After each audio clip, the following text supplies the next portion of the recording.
Part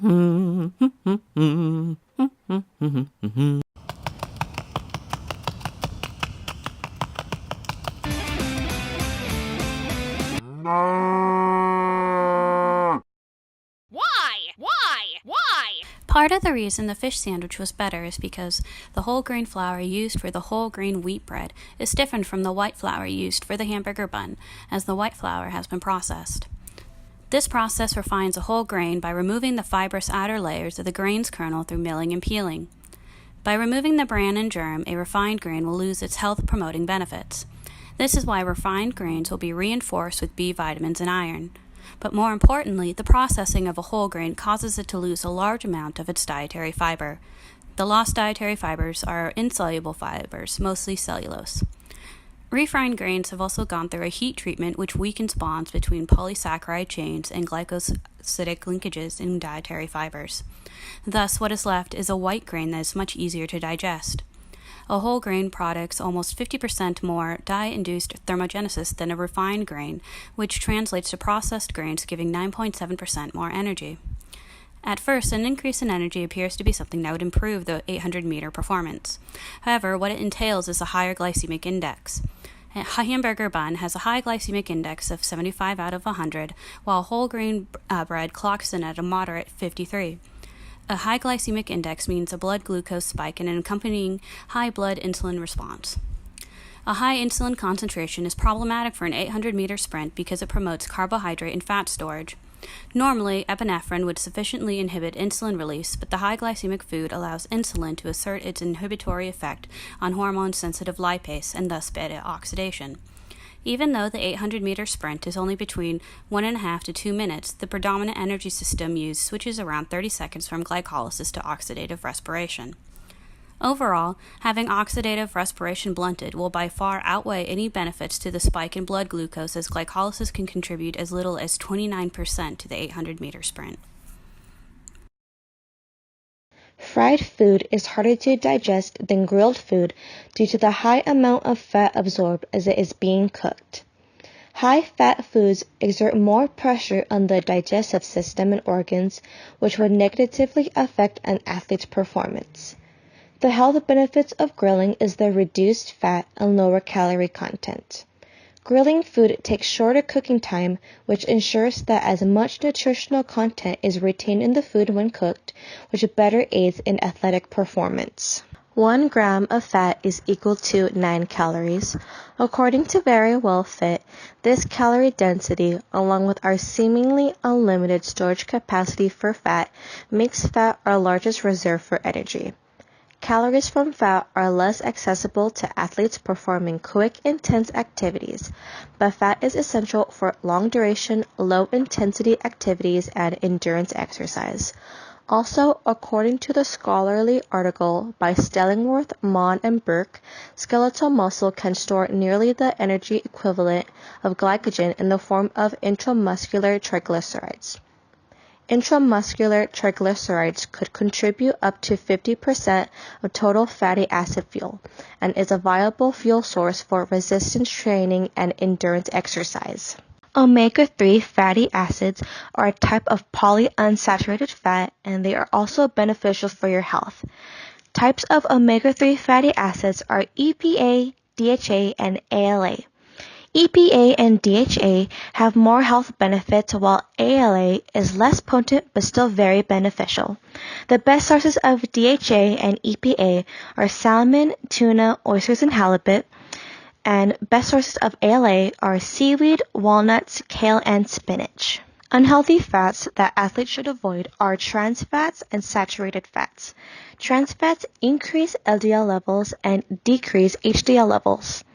Trans fats also create inflammation, which is linked to heart disease, stroke, and other chronic conditions. Trans fats can be found in fried foods, commercially baked pastries, cookies, and cakes, and also packaged snack foods like microwave popcorn and chips. Saturated fat also increases LDL levels and can also impact the heart. The primary sources of saturated fats are red meat like beef and pork, whole fat dairy products, ice cream, butter, and coconut oil. Even though fat is a macronutrient and essential for a balanced diet, consuming fatty foods before a workout will worsen one's performance. An athlete will feel uncomfortable during a run if they eat fatty foods prior to the run because fat sits in your stomach and takes longer to digest. Fat can also take up to 6 hours to be converted into a usable form of energy. Converting stored body fat into energy takes a great deal of oxygen, so exercise intensity must decrease for this process to occur. Consuming an excess of unhealthy food with trans fat can also cause a buildup of plaque in your blood vessels, meaning that the amount of blood which can get to your respiratory organs is decreased and you find running much tougher. There is a difference in the amount of protein you get from a grilled cod sandwich versus a Whopper.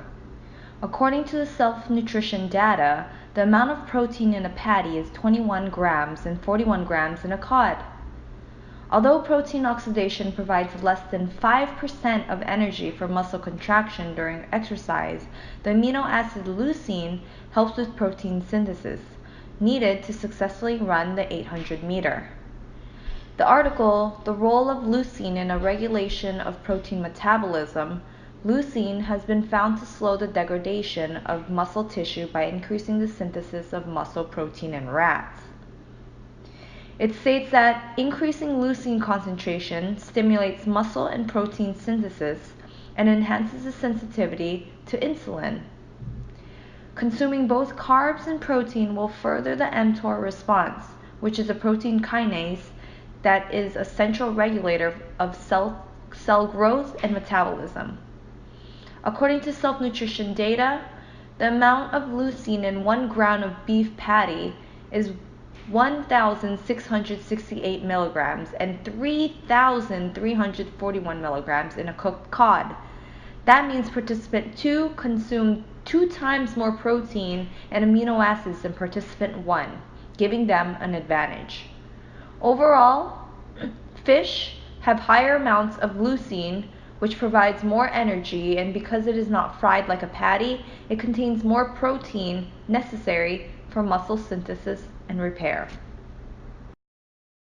According to Lean It Up, spinach has more of a nutritional value than iceberg lettuce. Per 100 grams of spinach, there is 15% of iron compared to 2% in iceberg lettuce. Iron is more important because it helps increase blood's oxygen carrying capacity by binding with hemoglobin. With the ability to carry more oxygen means being able to provide more oxygen to working muscles. Spinach also offers more potassium than iceberg lettuce. As we learned, potassium plays an essential role in nerve signaling and muscle contraction.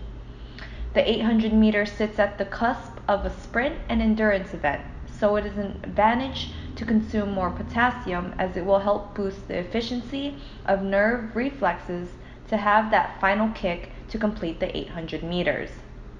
In summary, the only benefit of iceberg lettuce is the water content. It provides almost 100 grams of water. Although this may be beneficial by hydrating the runner, it does not offer as much nutrition as spinach does. The healthy meal consists of grilled cod, which has 1 gram of total fat. For the unhealthy meal, the Burger King Whopper patty by itself has a total fat of 19 grams, saturated fat is 8 grams, and trans fat is 1 gram. The Burger King Whopper also has unhealthy condiments like ketchup and mayo. 1 tablespoon of ketchup has 3.7 grams of sugar, while 1 tablespoon of mayo has 10 grams of fat. People who regularly eat mayo tend to dramatically overshoot their daily caloric recommendation without realizing it. For ketchup, 1 tablespoon of ketchup is already 3.7 grams of sugar, and since people tend to consume more than 1 tablespoon of ketchup, it can build up one's daily amount of sugar. Athletes who consume an unhealthy amount of sugar will have a sugar rush and eventually a sugar crash from rapid rises in glucose and insulin levels, which would not be helpful in athletes' performance.